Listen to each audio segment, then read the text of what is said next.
In 2017, Facebook offered its platform to help the Election Commission of India to register first-time voters. But did you know that Facebook offered to do this for free? The question is why? Because this partnership with EC may have helped Facebook create a huge, priceless data bank of lakhs of first-time Indian voters. Data which could be further sold by Facebook to political parties at a high price. For instance, imagine a political party contesting the Lok Sabha elections. It needs to target lakhs of first-time voters. But from across the country, voters are very different. Even the issues that matter to them vary a lot. Now, if a political party gets access to the data about these first-time voters from across India, data comprising not just name, ages and addresses, but even email addresses, mobile number, personal interest, educational qualifications, political leanings, income level, caste, community, it will not only help in reaching these voters directly, it will also allow a political party to target each voter according to his or her specific nature. So access to such data would give a political party a big advantage over its rivals. Now, has such data accessed by Facebook been misused before? Do recall the Facebook Cambridge Analytica data scandal which was reported in March 2018. When data analytics firm Cambridge Analytica was revealed to have acquired the data of 50 million Facebook users. It is alleged that Cambridge Analytica helped Donald Trump get elected as US President using this data for political ad targeting without the permission of these millions of Facebook users. Could the same have happened as a result of the deal struck between Facebook and India's Election Commission? We believe this is a question that needs to be investigated. After the Cambridge Analytica scandal, Facebook claimed there had been no breach of data and that it had suspended Cambridge Analytica from its service. At the time, the Indian government had also asked Facebook and Cambridge Analytica whether there had been any data breach among Facebook's Indian users. The CBI was also asked to investigate the matter. What came of these queries and investigations? There is no official information to date. And why are we reminding you of the Facebook Cambridge Analytica case?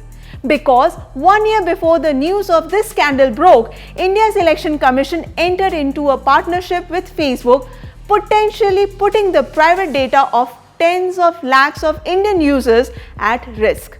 Do note that in 2017, Facebook had over 200 million registered Indian users, 1/6 of India's population in one single database. So here is how Facebook proposed to work with Election Commission. The partnership was named as Special Drive to Enroll Left Out Electors with a focus on first-time electors.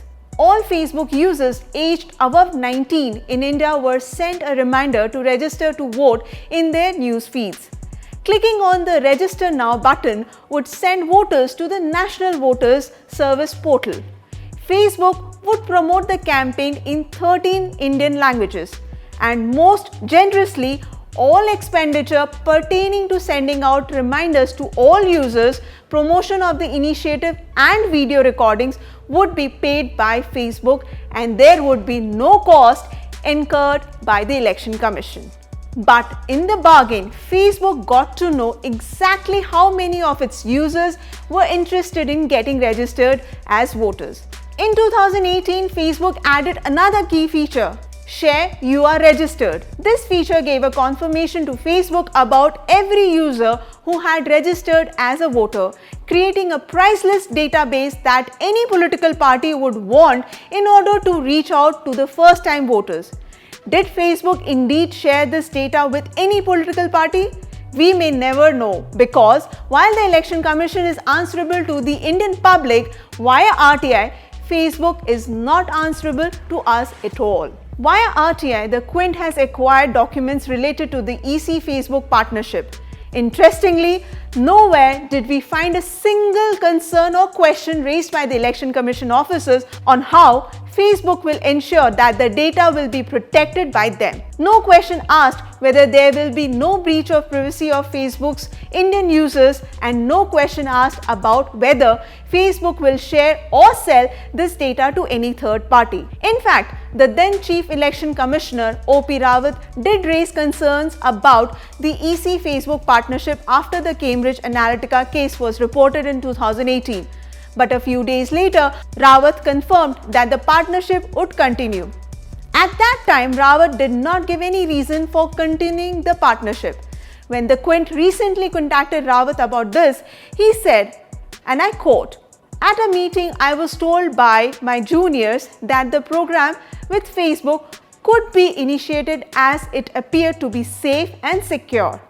After that, everything was done at the Deputy Election Commissioner's level." Unquote. So, here are the questions that we have asked the Election Commission. 1.